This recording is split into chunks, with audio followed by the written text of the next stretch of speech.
Hello everyone, once again, welcome back to Manila Hype Life. Yan, maganda-ganda yung video natin ngayon, no? Because our video for today is another diecast car unboxing, no? Unboxing na naman tayo ngayon. At itong isang i-unbox natin, medyo special sa akin to because yung taong to is one of my inspiration, no? Pagdating sa the way how he vlogs, he shoots, no? Napakagaling ng taong to. So ngayon ang iba-unbox natin is the Kaido House Mini GT Fairlady Z Orange Bang Larry Chen version 1, no? Ayan, yan yung box na i-unbox natin. Ito yung i-unbox natin. Here ba?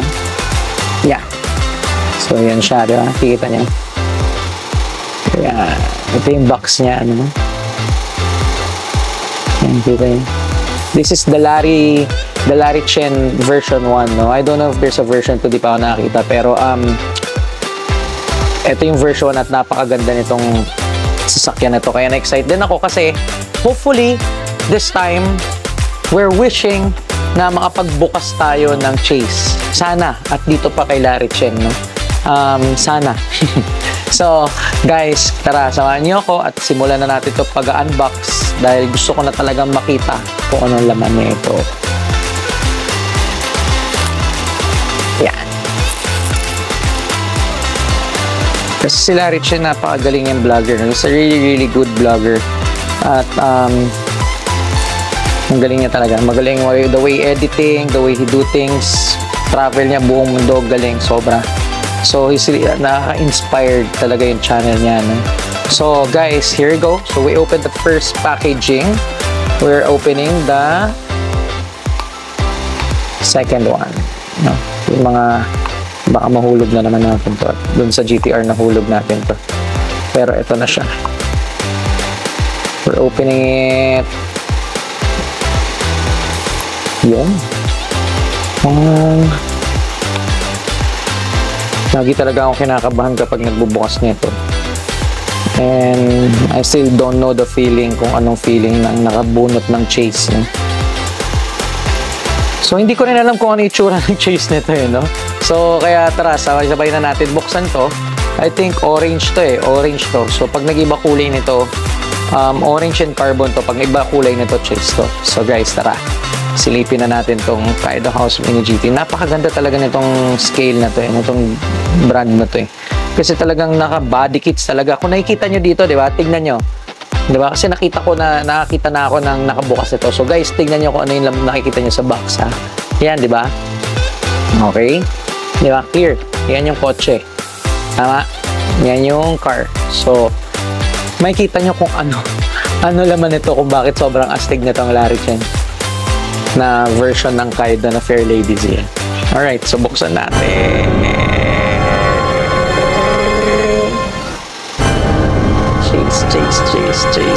Chase.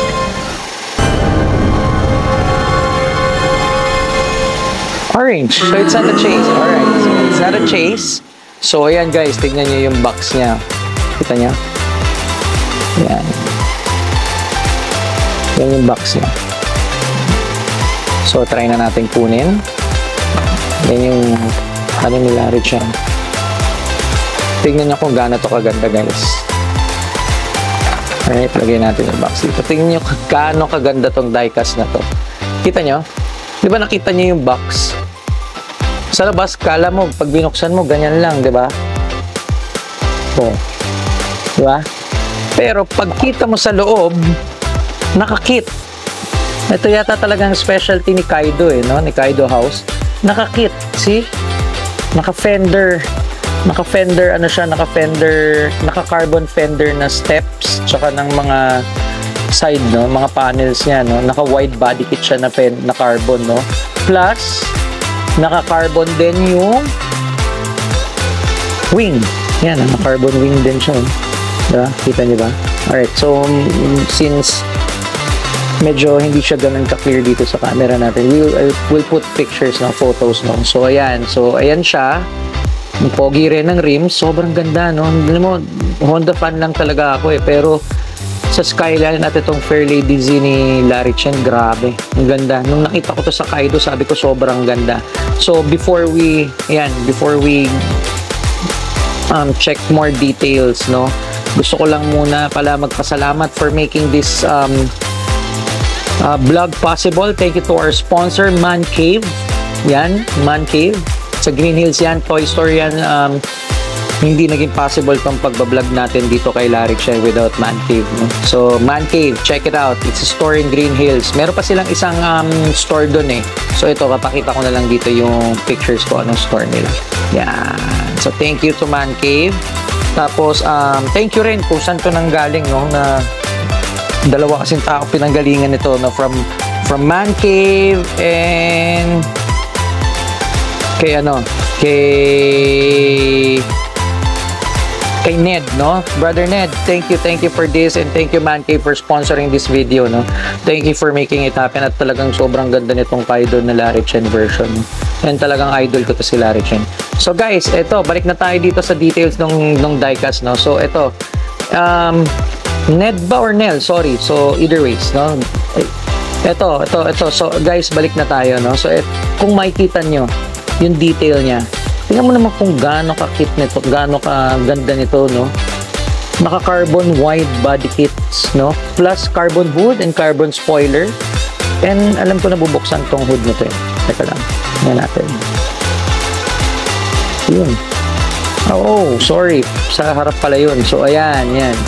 Kita nyo? Yan. Right ako sa inyo. Buti. Ayan, mag-clear ng camera. Yan. So, yan siya. Yan. So, ayan siya guys. So, ganito na lang. So, since the camera is so blurred, sa akin nakafocus. Yan. So, I'll put pictures na lang. I'll put photos na lang. So, para makita niya mas malinaw. Pero sobrang ganda niya. The detail, pati yung engine, no? Oh. Grabe. Yan. We'll put photos. May photoshoot natin to. Sobrang ganda nitong version na to. Ganda nitong I don't know about the version 2 pero grabe ganda na. Sobrang nagagandahan talaga ako dito. Paano ba to sinasara? Yun. So yun siya. So naka-carbon hood, carbon fenders, naka-wide, naka-carbon spoiler. So ayan siya. The tail light. The detail is very very clean. Ang isa talaga sa kinatutuwa ko dito sa Kaido na to kasi yung mga decals eh. Kung makikita mo may decals pa ni Larry Chen dito sa ilalim mo. I think ito yung parang part yung sticker din niya. Tapos nakalagay dito Kaido House saka yung Type S, no? Tapos sa harap, yung detail niya, here. Yan, nakikita niyo? Yung detail niya may nakalagay na Larry Chen LC, Larry Chen photo. Tapos kung makikita nyo, may LC ulit sa gilid. Sobrang ganda. Ang ganda ng pagkagawa nito. At may LC rin doon sa likod. Sa may spoiler, no? May LC rin din. Type S dito sa gilid, no? Ganda. Sobrang ganda. Ang kinagaganda ko dito dahil masyadong realistic yung scale, eh. Masyadong, yung pagkagawa nila dito sa mga diecast nito, ito talaga yung mga inaasam-asam na mga car enthusiast eh. Yung mga talagang naka-modified din yung mga kino-collect nila, diba? Ako it's my personal opinion. I don't know to all of you guys out there. Ganda niya talaga. Super ganda. Thank you again to Man Cave and to Ned or Nel to making this video possible, no? Tignan nyo naman, pati ang tires, no? Pati ang rims. Sobrang pogi, oh. May nakalagay din sa rims. Let's check it out kung ano ito nakalagay. Advan. Ayun, Yokohama Advan. Sobrang detail, di ba? Even yung tires niya, meron mga nakalagay na mga Yokohama Advan. At readable, ah. Hindi siya yung katulad ng iba na pag nilagay dyan, di mo na mabasa. Di ba? The details is so clean. Sobrang ganda nitong Larry Chen na V1, no? Na Fairlady Z. At tingnan nyo sa ilalim. Napakasimple. Bam. Kanya? Napakasimple. Kaido House lang nakalagay. Trademark na yata nila tong parang nag-rainbow. Pero purple siya, sobrang. So, nakalagay dito yung 1971 Nissan Fairlady Z used under license. So, guys, hindi lang siya basta scale o ginawang scale talaga. Talagang license pa to, no? Siguro kaya ang ganda. And the hood talaga, yung loob ng makina nito. Ito, I'll show you some pictures. Yan, sobrang ganda. Kita nyo kung gaano ka-clear yung details na yan. Sobrang ganda nung details na makita nyo. Ang hirap lang buksan ng hood pero nakakatawa. Ayan, buksan ko na ulit. So, ayan, yan yung detail. Tingnan ko kaya dito sa camera. Yan. Tingnan ba? Alright, I'll just put pictures nitong hood engine niya, engine bay niya, kasi paharap yung bukas ng trunk. So yan siya. So once again, napakaganda nito, sobrang ganda. Yung mga hindi pa nakakabili nito, I mean, this is a really good addition to your collection, no? Kasi it's one of a kind. That's na Larry Chen version 1 is napakaganda. Pati yung plate number, kuhang-kuha eh. Yung plate number, kung ano mismo yung kay Larry Chen, yun din yung plate number na nakalagay. Diba? Ang nakalagay dyan is Okay Bye. Ayan. The detail, the tail light, grabe, sobrang ganda nito. Hanep talaga to. Yung side mirrors, perfect. Sobrang perfect. Pati yung loob, no? Sayang, hindi na nabubuksan yung interpret yun. Pero ang ganda rin ng interior niya. I don't know how I'm gonna show this to you, pero super ganda niya. I'll try to take a picture kung kaya to picturean sa loob. Pero guys, once again, this is the Fairlady Z of version, Larry Chen version, no? This is his car. Actually, kinuha to sa totoong kotse niya. I really don't know if the fender is the same kung ano man yung kay Larry Chen na Fairlady Z, no? Or ito yung kanya. See? Kita nyo? Ito yung difference. Ito yung, I don't know if ito yung kanya talaga or naka-fender na rin ng ganito. Or talagang Kaido House version lang to. Pero either way, sobrang ganda nitong scale na itong Fairlady Z. Super ganda. Grabe, parang ang sarap magkaroon ng sariling ganito. Kaso napakamahal, guys. If you know how much is a Fairlady Z na ganitong model, dito sa Pilipinas, nagre-range siya ng 3 million to 3.4 million. So, if you're aware kung ano ang Honda Civic FL5 Type R, halos ganun na yung range ng price niya, no? So, you're buying a 1970s, I think, if I'm not mistaken, dito sa Fairlady Z, doon sa 2024 na FL5 na Type R, no? So, may vlog din tayo dyan. Tingnan nyo lang sa channels about sa FL5 na Type R. Sa mga hindi pa nakakita ng Type R talaga at kung ano yung loob yan, kay John Koo. So, guys, once again, this is a really, really good addition to your collection. Thank you again, Man Cave, for making this happen. Possible na mangyari to. Ang galing. And by the way, ito pa pala.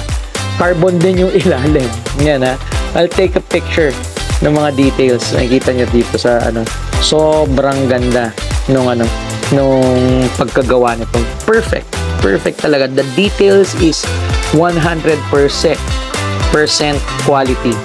Sobrang ganda. Pati yung mga banners, stickers, grabe. So guys, once again, this is the Fairlady Z Larry Chen version 1. I think they call it Orange Bang, no? Larry Chen version 1. Yan. So guys, grab yours now. Ang sabi sa akin ng isang friend ko na nagda-diecast, maganda daw, susunod tataas daw yung value nito. So let's see. Pero as of now, hanggat may magagrab pa kayo, kasi alam ko bihira na rin, alam ko matagal na rin nag-release to, grab nyo na. Grab the opportunity. Once again, Man Cave, thank you, Man Cave. Thank you sa brother natin, no? Brother natin yan, eh.